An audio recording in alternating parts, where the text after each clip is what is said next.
dumbbell loaded hip thrust or just a regular body weight hip thrust. But starting off with the setup, we're gonna have the very bottom of our shoulder blades touching the edge of the bench.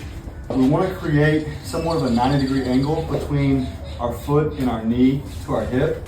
So some of the common mistakes you'll see is people stepping their foot too far out, creating too large of an angle, or having the foot too narrow in, which results in having the knee too far over the toe. We're not targeting the legs, the hamstrings, the calves.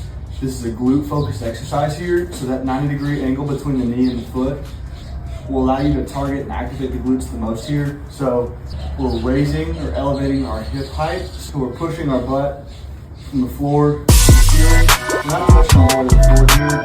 We're driving the hips forward.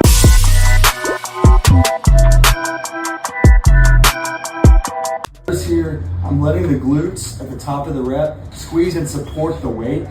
One of the common mistakes you'll see here is people will overextend their back and there'll be too much for lower back load or exercise. We don't want to overextend here. The main cue I look for here is a straight line from my knee all the way to my shoulder. I don't want to create somewhat of an upward angle, and I don't want to stop too low.